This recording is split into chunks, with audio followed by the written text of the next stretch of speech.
Assalamualaikum warahmatullahi wabarakatuh. Perkenalkan, nama saya Siti Jelita.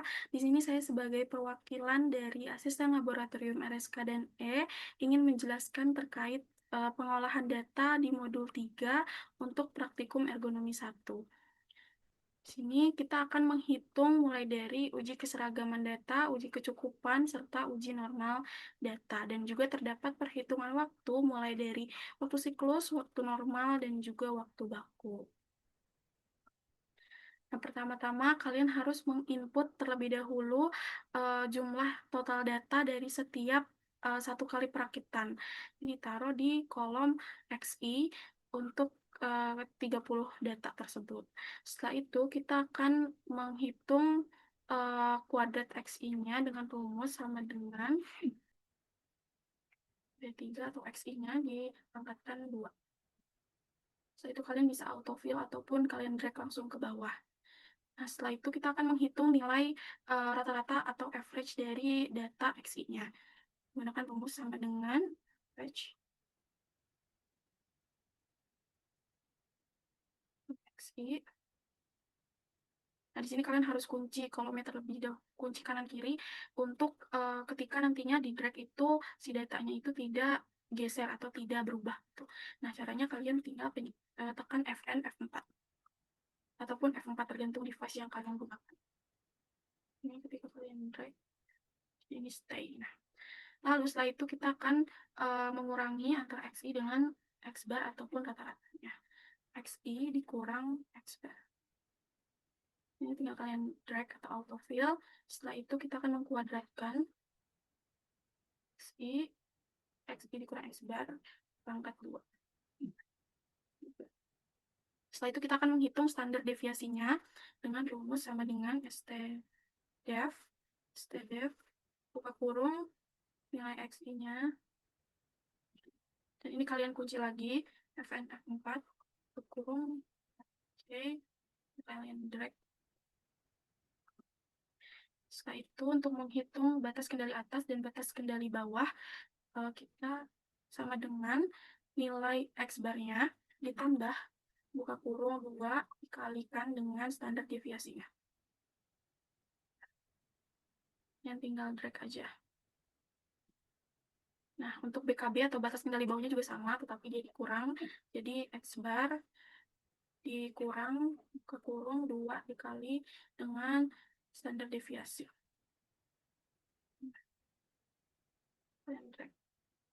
Setelah itu kita akan memvalidasi ataupun memberikan kesimpulan apakah data-data yang ini telah seragam ataupun belum, mulai dari seragam atas dan juga seragam bawahnya, apakah valid atau tidak.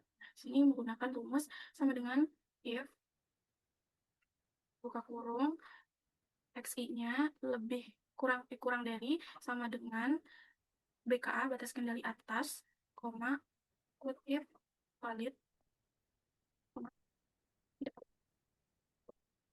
kalian juga ke bawah. Lalu untuk seragam bawah juga sama, if buka kurung XI-nya lebih besar sama dengan batas kendali bawah, if valid.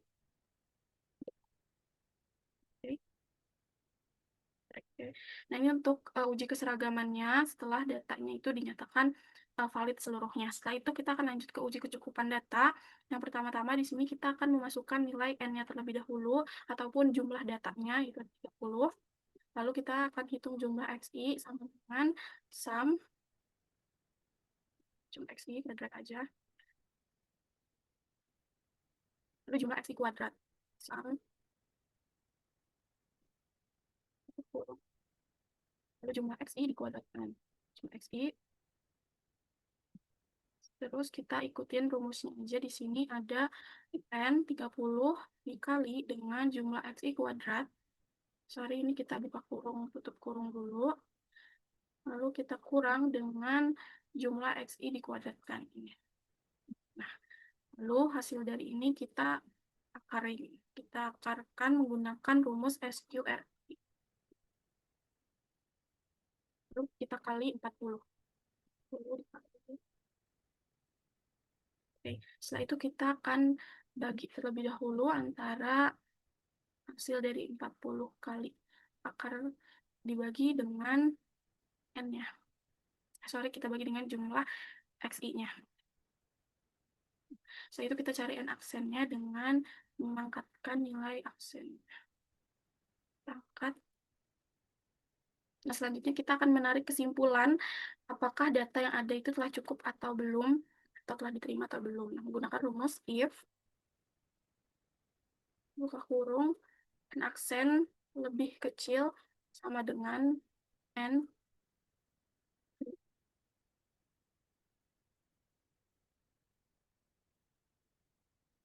Setelah ini dapat disimpulkan bahwa data yang ada itu telah cukup. Selanjutnya kita akan melakukan uji normal. Nah, untuk melakukan uji normal ini kita menggunakan bantuan software Minitab, yang dimana pertama-tama kita akan menyalin dulu atau mengcopy terlebih dahulu nilai XI-nya.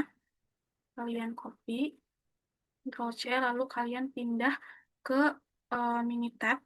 Nah, ini untuk Minitab-nya, lalu kita masukin nilai XI-nya di bagian kolom C1 ini.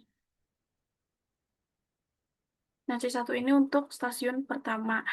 Lalu kita lihat di bar atasnya ini ada bacaan stat, lalu kita ke basic statistic, lalu kita pilih yang normality task. Nah, akan muncul seperti ini. Setelah itu untuk di variabelnya kita select C1-nya, lalu kita tekan select. Nah, lalu untuk test for normality-nya kita gunakan yang range joiner atau yang similar to Shapiro-Wilk. Kenapa? Karena data yang kita miliki itu ada 30. Lalu kita pencet OK. Nah, setelah itu di sini akan muncul grafik dari hasil uji normalitas. Dan untuk syarat dari data dapat dikatakan normal itu p-value-nya harus lebih dari 0,05. Nah, di sini kita dapat lihat kalian bisa tap 2 kali untuk munculin seperti ini. Lalu di sini diketahui bahwa p-value-nya itu lebih dari 0,1. Makanya data tersebut itu dapat dikatakan normal. Setelah itu kalian screenshot untuk grafik ini. Kalian screenshot. Setelah itu kalian masukkan ke dalam tabel spreadsheet yang bagian uji normal. Nah, dan keseluruhan uji ini mulai dari uji seragam, kecukupan, dan juga normal dilakukan pada setiap stasiunnya. Jadi untuk stasiun kedua, stasiun ketiga pun sama untuk cara mengerjakannya. Nah, setelah dilakukannya uji untuk data-data yang ada, selanjutnya kita akan menghitung waktu siklus, waktu normal, dan juga waktu baku. Mulai dari stasiun 1 terlebih dahulu, caranya kita akan menghitung rata-rata waktu yang ada, menggunakan rumus average, buka kurung, kita balik ke sheet yang uji statistik, lalu kita exit-nya. Nah, ini untuk stasiun 1. Selanjutnya, untuk stasiun kedua, sama average. Untuk waktu siklusnya ini masih dalam detik, sehingga di sini kita bagi aja sama 60. Ini kita bagi 60 agar berubah jadi menit. Ini tinggal kalian drag aja. Nah, setelah itu kita akan menghitung waktu normal. Tapi sebelum menghitung waktu normal kan ada faktor penyesuaian untuk setiap stasiunnya. Nah, di sini kita akan menjumlahkan terlebih dahulu nilai faktor penyesuaiannya. Sum. Ini udah disam dari nilai keterampilan sampai konsistensi. Begitu juga sama halnya dengan faktor penyesuaian di stasiun 2 dan juga stasiun 3. Setelah itu kita baru hitung waktu normalnya dengan cara sama dengan waktu siklus detiknya dikalikan dengan total faktor penyesuaiannya. Itu untuk stasiun 1.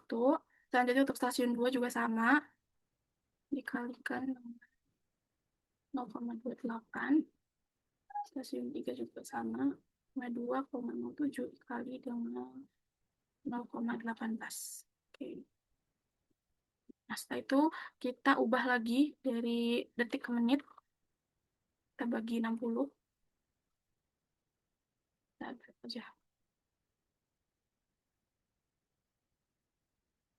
Setelah itu baru kita hitung waktu bakunya. Dan untuk menghitung waktu bakunya juga kita harus menjumlahkan terlebih dahulu total nilai kelonggaran dari setiap-setiap stasiun. Caranya juga sama dengan sum.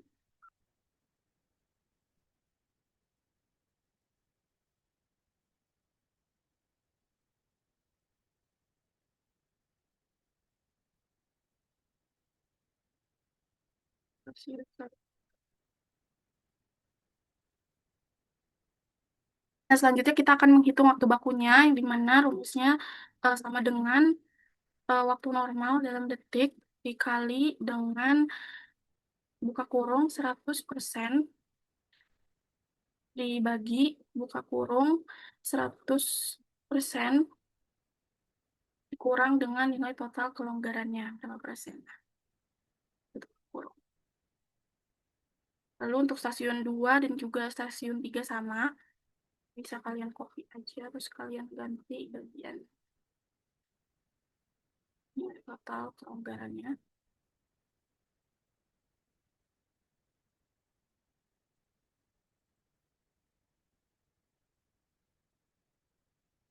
Nah, setelah itu kita akan ubah juga waktu bakunya ke menit bagi 60. Ya, kalian cek aja. Dan untuk totalnya, ini kalian tinggal sum. Ini juga di sum. Itu normal juga.